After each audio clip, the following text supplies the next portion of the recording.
আসসালামু আলাইকুম সম্মানিত দর্শক মণ্ডলী, আপনাদের জ্ঞাতার্থে জানাচ্ছি যে আমরা একটি সুন্দর আনন্দ ভ্রমণ করে ফিরছি এখন। তো আমরা খুলনা থেকে সুন্দরবনের উদ্দেশ্যে গিয়েছিলাম, সুন্দরবনের গহীনে অর্থাৎ দুবলাচর, হিরন পয়েন্ট এই স্পটগুলোতে এবং পথিমধ্যে আরও বেশ কয়েকটি স্পট রয়েছে, যেমন হারবাড়িয়া, করমজল, এরকম আরও অনেকগুলো স্পট আছে। আমরা প্রায় 7-8টি স্পট ভ্রমণ করেছি। তো আমরা আছি আড়াল সিতে, এটি খুলনা থেকে সুন্দরবনে ছেড়ে যায়। তো আমরা গত 24 তারিখে রওনা দিয়েছিলাম, আজ 27 তারিখ, 3 দিন 3 রাতের সফর শেষ করে আমরা এখন ফিরছি।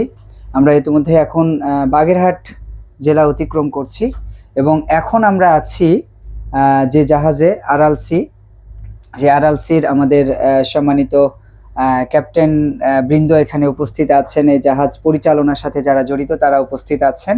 তো আমরা একটু এই সফর সম্পর্কে এবং এই জাহাজগুলো কিভাবে যায়, কিভাবে ফেরে, তার সম্পর্কে এবং তারা কিভাবে জাহাজ পরিচালনা করে। আমরা গতকাল রাতে দেখেছিলাম যে কোনো সার্চ লাইট ছাড়াই জাহাজ চলছে। তো এগুলো আসলে কিভাবে কি হয় সেটা একটু জানতে চাই। তো আমাদের সাথে আছেন, নাম কি, আমাদের ইয়াকুব ভাই। ইয়াকুব ভাইয়ের কাছে একটু জানতে চাই যে আমি গতকাল রাতে দেখছিলাম যে আপনার কোনো রকম কোনো সার্চ লাইট নেই এবং এখানে আমাদের যে স্টিয়ারিং সেখানেও কোনো হাত ধরা নেই, কোনো নিয়ন্ত্রণ নেই, কিন্তু এটা আপনারা আসলে কিভাবে নিয়ন্ত্রণ করেন? স্টিয়ারিং এ আসলে হাত ধরা ছিল, আমাদের ইলেকট্রিক কন্ট্রোল, তো ইলেকট্রিক হাইড্রোলিক, আমাদের একটা সুইচ আছে, ওই সুইচের মাধ্যমে আমাদের জাহাজটা ডানে বামে করতে পারি আমরা। এছাড়া আর অন্ধকারে যে বিষয়টা, আপনার নদী পথে চলতে গেলে যাহা আমরা সার্চ লাইট ছাড়াই নদীর যে দুই পাড় আছে ওই দুই পাড়টা মোটামুটি দেখা যায়, যতই অন্ধকার হোক নদীর দুই পাড়টা দেখা যায়। নদীর দুই পাড় দেখলে, আর আমাদের তো নদীর কোথায় পানি বেশি কম আছে ওইটা মোটামুটি আমাদের জানা আছে, সেই হিসাব করে আমরা জাহাজ চালাতে পারি। আচ্ছা, এই বিষয়ে একটু একটা প্রশ্ন আছে, সেটি হচ্ছে যে আমরা গতকালকে হিরন পয়েন্ট থেকে ফেরার পথে ছোট যে বোর্ডটি ছিল, এই বোর্ডে আমরা দেখলাম যে আমাদের যে সৈকতের যে তীর, সেই তীর থেকে অনেক দূরে অবস্থান করা সত্ত্বেও আমাদের বোটটি বারবার কাদায় আটকে যাচ্ছিল। তো আপনারা এই এত বড় জাহাজ, এটি এরকম কোন জায়গায় পানি কম আছে, চরে আটকে যাওয়ার ভয় থাকে কিনা, এটা আপনারা কিভাবে নির্ণয় করেন?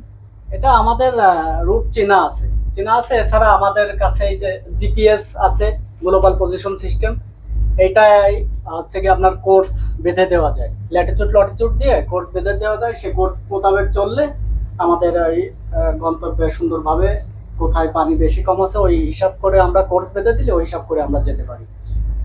আচ্ছা আচ্ছা, আপনারা এই যাওয়ার পথে টোটাল খুলনা থেকে আমরা যে হিরন পয়েন্ট পর্যন্ত টোটাল দূরত্ব কত কিলোমিটার বা কত নটিক্যাল মাইল?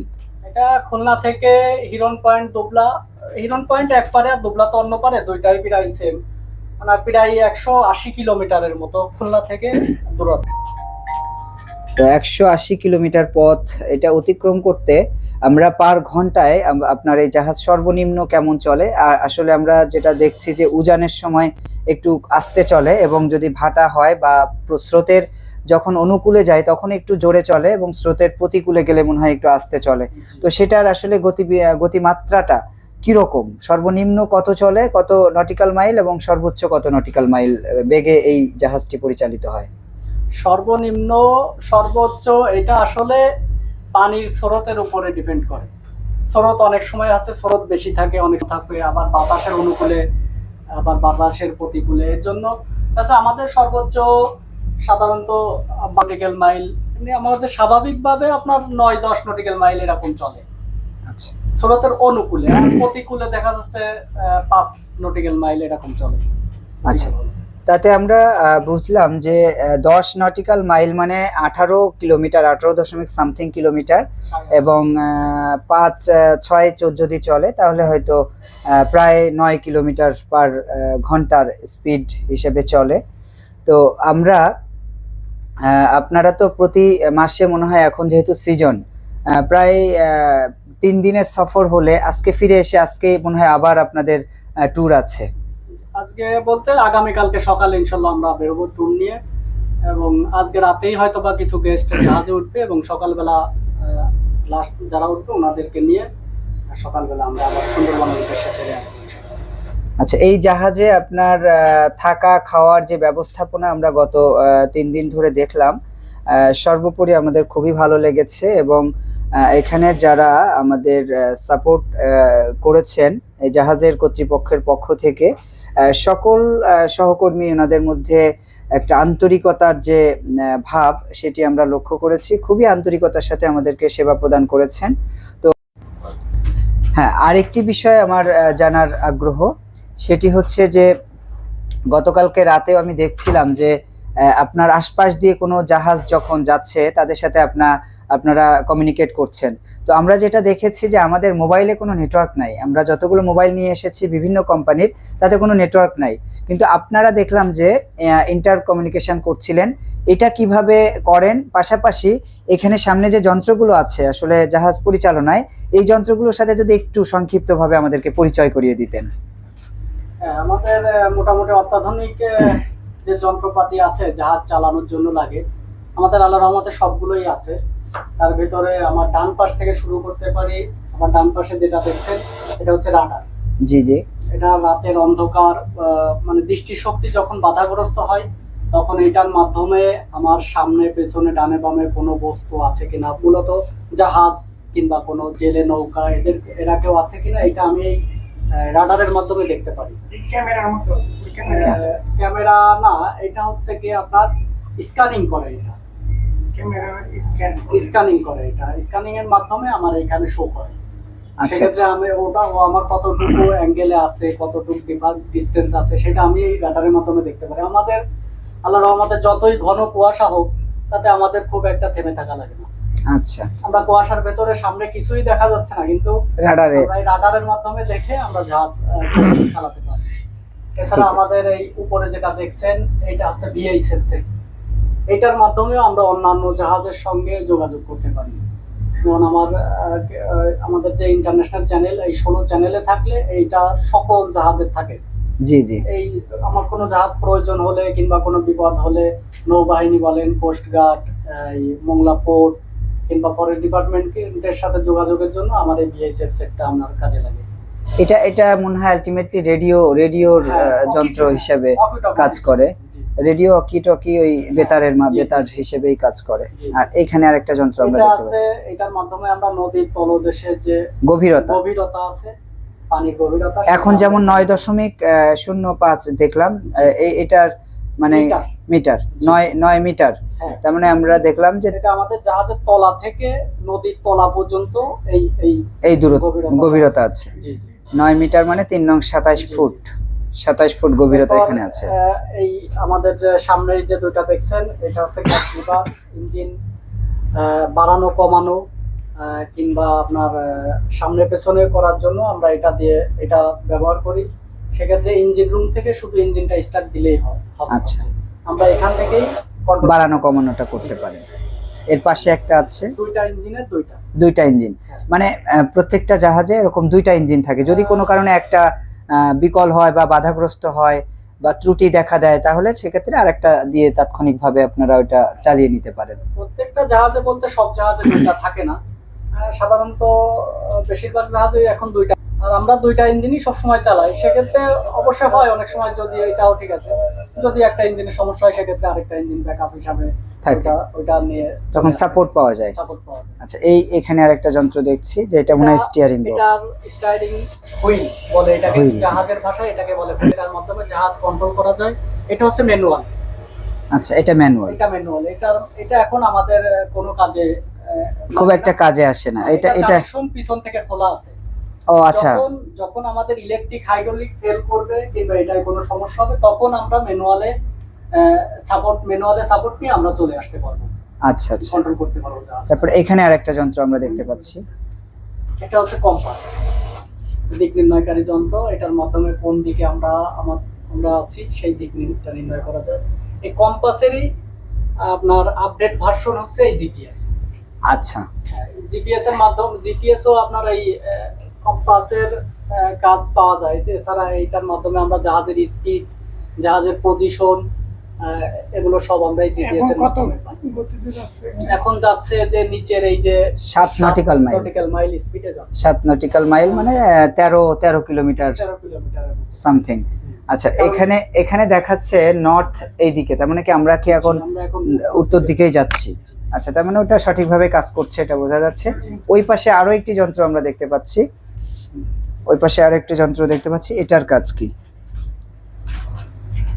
এটার আসলে কোনো কাজ আছে কিনা? ওইটার কাজ এখন আপাতত বন্ধ আছে, কারণ ওইটা হচ্ছে জাইরো কম্পাস। ওটা ইলেকট্রিক মাধ্যমে চলে। ওইটা যদি ইলেকট্রিক কানেকশন দেওয়া হয় তাহলে ওইটা চলে, ওটা আমাদের লাগে না। ওইটা যদি সাগরে জাহাজ যখন চলে তখন লাগে, এর জন্য ওটার আমাদের এখন খুব একটা প্রয়োজন হয়।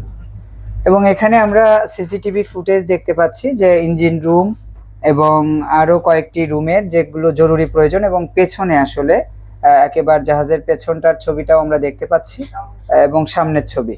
মোটামুটি 4টা ফুটেজের মাধ্যমে এখান থেকে যে জরুরি প্রয়োজন হলে, কোনো সমস্যা হলে এখান থেকে দেখা যায়, এই বিষয়টি দেখলাম। তো এছাড়া আর আসলে এখানে মেজর কোনো বিষয় আছে কিনা?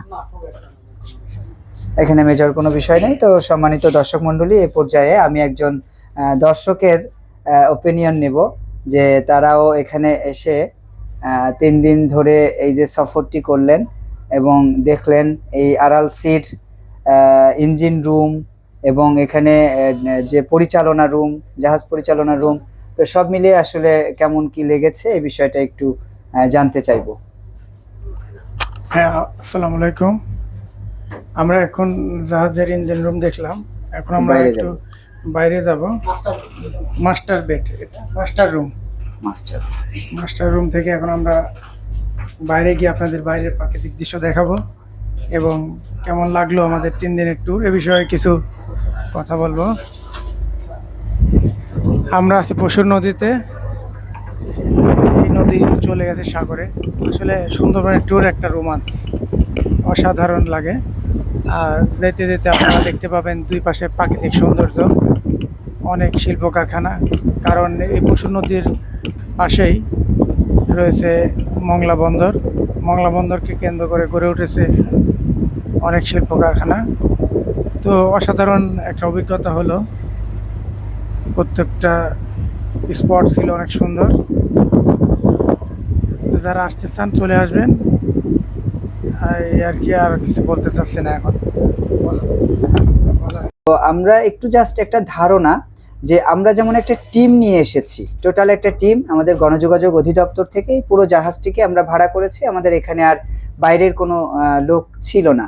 তো যদি কেউ পার্সোনালি আসতে চায় আলাদা আলাদা ভাবে, তো এখানে সেই ব্যবস্থা আছে কিনা? জি জি, ব্যবস্থা আছে। যেমন আমরা আগামী যে ট্যুরটা নিয়ে বেরোবো এটাই প্যাকেজ ট্যুর।